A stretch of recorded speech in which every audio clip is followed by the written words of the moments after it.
안녕하세요, 아로니안입니다. 이번 영상은 다가올 영화 이터널스를 제대로 즐기기 위해서 원작의 이터널스를 총정리하는 시리즈의 두 번째 영상입니다. 두 번째 영상인 만큼 이번에는 원작 이터널스의 역사를 아우르고자 하는데요. 닐 게이먼의 연재 전까지의 설정들을 시간 순으로 정리해봤습니다. 곧 그리스 신화의 신들이 그리스의 올림피아 근처에 올림푸스를 만들게 되고 이터널스에 자신들과 비슷한 존재들이 있음을 알게 됩니다. 그래서 그리스 신들은 올림피아의 이터널들과 협약을 맺어서 이터널들이 자신들의 아바타처럼 대표자처럼 행동할 수 있게 해주었습니다. 인간들은 올림푸스의 그리스 신들과 올림피아의 이터널들을 혼동하기 시작했습니다. 기원전 5세기에는 테나와 크로가 바빌론에서 다시 만나지만 이터널과 데비안트라는 현실적인 문제로 헤어지게 됩니다. 기원 후 이터널스와 이뉴먼즈 간의 전쟁도 이 시기에 있었던 설정인데 정확한 경과와 시기는 알려져 있지 않습니다. 1000년 즈음 이카르스의 아버지 역할 비라코는 폴라 이터널들을 이끌고 아메리카 대륙을 향해서 아즈텍, 잉카, 마야 문명에서 신들처럼 활동하면서 영향을 미쳤습니다. 셀레스티얼의 서드호스트를 준비하기 위해서 비라코와 에이젝, 발킨이 그들이 도착할 장소를 찾았는데요. 이때 드루이그가 데비안트의 이터널 살상 무기인 드로메단을 봉인 해제해서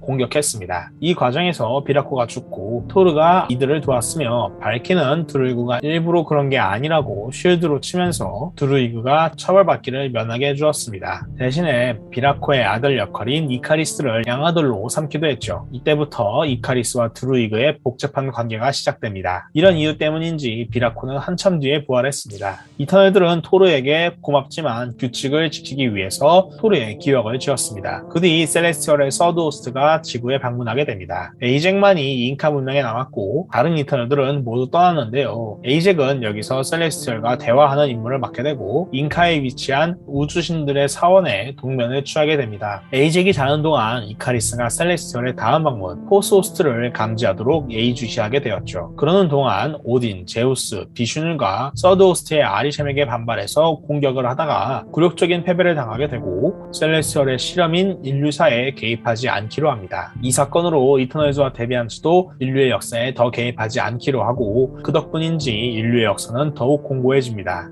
이후 1242년 오고타이 칸이 수베타이 장군을 보내서 유럽을 침공했을 때 드루이그가 몽골 제국군과 같이 있었습니다. 킹고는 그가 몽골군을 조종한다고 생각했지만 드루이그는 사실 그저 인간들을 관찰할 뿐이었죠. 킹고는 몽골군의 침공을 막고자 드루이그가 조언한 것처럼 수베타이를 죽일 것을 잠시 고민했지만 드루이그처럼 인간의 목숨을 함부로 대하고 싶지 않았고 다행히게도 바로 다음날 수베타이 군대는 돌아갑니다. 오고타이 칸이 심장마비로 사망했기 때문이죠. 1906년 샌프란시스코 지진으로 드리밍 셀레스티얼이 발견되자 이터널스는 유니마인드를 만들어서 드리밍 셀레스티얼을 다시 안 보이도록 만들었습니다. 이때 영원히 11살, 12살의 외모로 살아야 하는 스프라이트는 드리밍 셀레스티얼의 힘으로 자신이 나이를 먹을 수 있다는 것을 알게 됩니다. 그러기 위해서는 이터널들이 기억을 잃고 인간으로 살아야 했죠. 스프라이트는 이터널들의 정신병 마흐드 와이어릭에 걸렸던 것으로 묘사가 됩니다. 2차 세계대전 초기에 과학자 매튜 그레이스는 천왕성 이터널들과 연락하는 방법을 알게 되고 로켓을 만드는 법을 배우게 됩니다. 그리하여 아들을 데리고 천왕성에서 살게 됐는데요. 지구에게 유토피아와 같은 자신들의 세상을 알려주고 싶었던 천왕성 이터널들은 지구에 캡틴 아메리카가 만들어지자 매튜의 아들 로버트 그레이슨을 캡틴 아메리카와 같은 히어로로 만들어서 자신들의 대사로 파견해서 지구와 좀 더 가까운 관계를 유지하고자 했습니다. 2차 세계대전 당시 크로는 플루토라는 이름으로 인류를 위기에 빠뜨렸고 주라스는 마카리를 보냈습니다. 마카리는 머큐리라는 이름으로 허리케인이라는 이름으로 크로가 저지르는 전쟁 범죄들과 온갖 마피아적인 범죄들을 막았습니다. 1950년대에 천왕성에서 로버트가 마블보이로 지구에 오게 되고 냉전시대에 활약하게 됩니다. 그러나 마블보이는 천왕성 이터널들도 인류에 개입해서는 안 된다는 생각을 하게 되고 천왕성으로 돌아가려고 합니다. 천왕성 이터널들은 당황했고 로버트의 클론으로 새로운 마블보이를 보내서 만들어서 지구에 보내려고 했지만 이 사실을 천왕성인들에게 들키게 됩니다. 천왕성인들은 천왕성 이터널들의 행동을 문제 제기하면서 막다가 전쟁이 발생하고 천왕성 이터널들이 죽게 됩니다. 로버트의 클론인 슐리스는 로버트의 기억을 반쯤 가진 채로 마블보이가 되어서 지구로 향하게 됩니다. 그리고 슐리스는 한참 뒤 현대 지구에 도착하게 되죠. 그는 에이전트 오브 아틀라스와 함께합니다. 다시 냉전 시대로 돌아와서 인류가 핵무기를 개발함에 따라서 이터널즈와 데비안츠는 경각심을 갖고 인류 앞에 나서게 됩니다. 인간과 이터널즈와 데비안츠 대표자들은 다모클레스 파운데이션이라는 단체를 만들어서 지구의 차기 지배종족이 누구인지를 두고 여러 실험을 벌이다가 뮤턴트 호모 수퍼리어가 그 지배종족이 될 것이라는 결론을 도출합니다. 냉전 이후 이터널들은 차츰 인류에 개입하게 되었습니다. 세르시는 자주 파티를 열어 수많은 유명인들을 만났고 킹고는 유명한 일본 배우가 되었으며 드루이그는 KGB 요원이 되어서 활약을 했습니다. 또한 이터널즈는 이뉴먼즈를 도와서 히말라야에 이뉴먼즈가 살 도시를 만들어 주었습니다. 포스호스트가 올 기미가 감지되자 이카리스는 인간 신분으로 고고학자 다니엘 데미안과 딸 마고 데미안을 데리고 셀레스티얼의 봉화 비컨으로 데려갔습니다. 인간들에게 이터널스의 존재를 알렸습니다. 그곳에서 이카리스는 에이젝을 깨웠고 셀레스티얼이 다가오고 있음을 알렸으며 그때 데비안츠의 크로가 이카리스를 공격했는데요. 에이젝이 셀레스티얼의 봉화를 깨우고 셀레스티얼 아리셈은 50년의 심판을 하겠다면서 우주신들의 도시에 착륙해서 거인으로 남게 됩니다. 아리셈에 의해 우주신들의 도시는 봉인되어 갑니다. 봉인 직전에 이카리스는 마고를 데리고 탈출하고 다니엘은 현장에 남아서 역사적 유물들을 연구하기로 합니다. 데비안츠는 악마로 변해서 뉴욕을 공격해서 인간이 셀레스티얼을 불경스러운 존재로 인식하게 만들어서 공격하도록 만들려고 했고 이카리스와 세르시 마고를 납치했습니다. 주라스는 테나와 마카리를 뉴욕에 보내서 문제를 해결하라고 했습니다. 테나와 크로는 휴전을 맺기로 하고 인류에게 정체를 밝히기로 합니다. 마고는 아버지의 동료이자 인류학자인 사무엘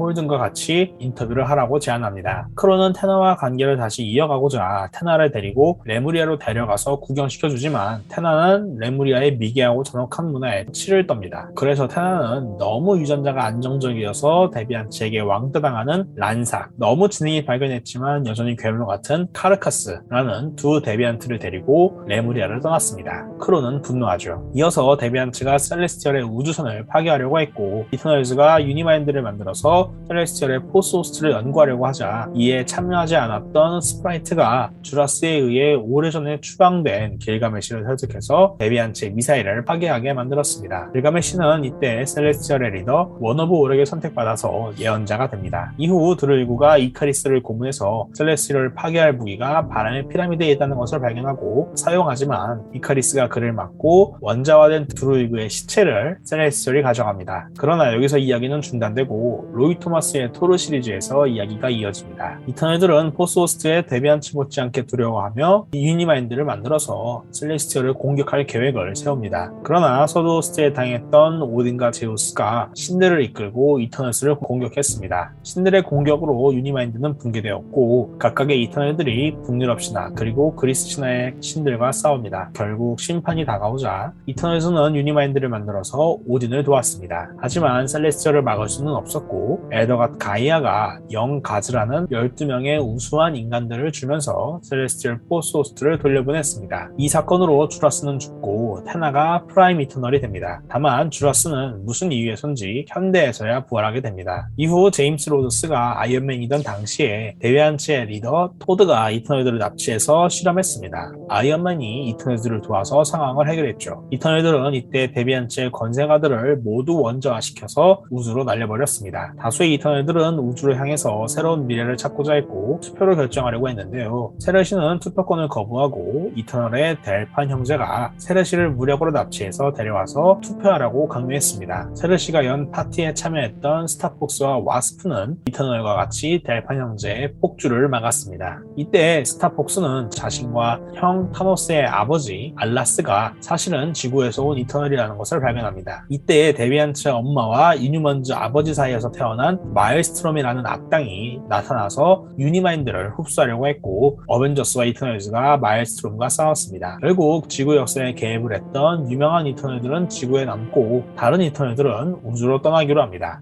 테나가 남은 지구의 이터널들을 이끌기로 하죠. 이 권력의 부재 상황을 누려서 왕이 되려고 했던 크로는 데비안츠의 사제왕 가우르가 시킨 임무를 완수해서 왕으로 진정 인정받고자 했는데요. 가우르는 이 임무를 이용해서 바람의 피라미드에서 드리밍 셀레스티얼의 힘을 찾고 크로를 죽이려고 했습니다. 크로를 사랑하는 테나는 이터널즈가 크로를 죽이려고 할 때마다 나타나서 방해를 했고 결국 크로와 같이 도망자 신세가 됩니다. 그 둘은 데비안츠의 사제들이 비밀리에 군대를 만들고 있었던 것을 발견합니다. 가우르가 이들을 발견하자 이들은 다시 도망치죠. 이카리스는 올림피아로 도망친 테나와 크로를 발견해서 홀 오브 이터널 저지먼트로 테나를 데려가서 패배시켰습니다. 그래서 자신이 새로운 프라임 이터널이 되었습니다. 이카리스는 이때 테나를 추방시키는데요. 테나는 추방되어도 크로와 같이 레무리아로 돌아가서 사제들의 군대를 막아서 올림피아를 구했습니다. 가오르는 드리밍 셀레스티얼의 힘으로 막강해지지만 정작 드리밍 셀레스티얼을 파헤치도록 조종을 당하고 이터널즈와 웨스트 코스트 어벤져스의 활약으로 제압당하게 됩니다. 가오르를 처리하려는 마지막 순간에 크로는 테나에게 사실 그동안 자신이 테나를 세뇌장치 브레인 마인으로 세뇌해 왔음을 밝힙니다. 테나는 크로를 죽이려고 하지만 크로는 지금이 때가 아니라면서 가오르부터 처리하라고 하죠. 전투가 끝나자 크로는 이카리스에게 이터널과 인류에 해를 가하지 않는 데비안츠의 왕이 되겠다면서 데비안츠가 납치해서 실험하다가 죽였던 이카리스의 연인 마고 데비안의 시체를 전해주었습니다. 또한 테나는 크로를 다음번에 만나면 죽여버리겠다고 협박을 하죠. 이카리스는 다시 테나를 프라임 이터널로 만들어줍니다. 그 뒤 하이 에볼루셔널이라는 악당이 올림피아로 와서 이터널즈에게 실버 서퍼의 DNA 구조를 밝혀달라고 부탁합니다. 갑자기 하이 에볼루셔널의 말을 따르기로 합니다. 그들은 우주에서 싸우는 실버 서퍼와 슈퍼 스크럴을 납치한 뒤 올림피아에서 DNA 구조를 밝히는 실험을 진행했습니다. 슈퍼 스크럴을 실험할 때 데비안츠 다르듯이 실험했기 때문에 실버 서퍼가 분노했고 결국 둘이 힘을 합쳐서 이터널즈와 싸웁니다. 실버 서퍼의 말에 감화된 이터널들은 실버 서퍼를 잡지 않기로 하고 올림피아로 돌아갑니다. 뉴욕의 악마들이 침공한 이야기 인페르노에서 테나는 길가메시가 나서서 히어로들을 도우라고 명령했고 이 사건을 계기로 길가메시는 어벤져스에 합류하게 됩니다. 그러나 라바맨과의 싸움 후 큰 부상을 입고 올림피아로 돌아오게 되는데요. 하필 그때 올림피아가 통째로 네거티브 존으로 납치가 되었고 네거티브 존의 블라스타가 이터널들을 공격했습니다. 이 사건으로 길가메시는 올림피아에 남게 되고 세르시가 그 대신에 어벤져스에 합류했는데요. 딸 마고가 데비안츠의 실험 때문에 죽게 된 것을 알게 된 다니엘 데미안은 자신이 연구하던 이터널 고대 유물과 기술을 이용해서 이터널즈와 데비안츠 사이에 태어난 쌍둥이가 두 종족을 지배할 것이라는 거짓 예언을 만들고 에이젝을 괴물로 바꿔서 갈등을 일으켰습니다. 때마침 크로와 테나 사이에 비밀이 밝혀집니다. 베트남 전쟁 당시에 크로와 테나가 사랑을 나누게 되었고 이때 두 쌍둥이 남매를 임신하게 되었는데 테나가 당시에 불임 문제로 고민하고 있던 리타라는 인간 여성에게 이 쌍둥이 남매를 그녀의 자궁으로 텔레포트 시켰던 것이죠. 결국 이카리스는 진범이 다니엘임을 알고 놀라게 되고 돌아온 에이젝은 자신이 저지른 범죄와 자신을 조종한 다니엘에 대해 분노하면서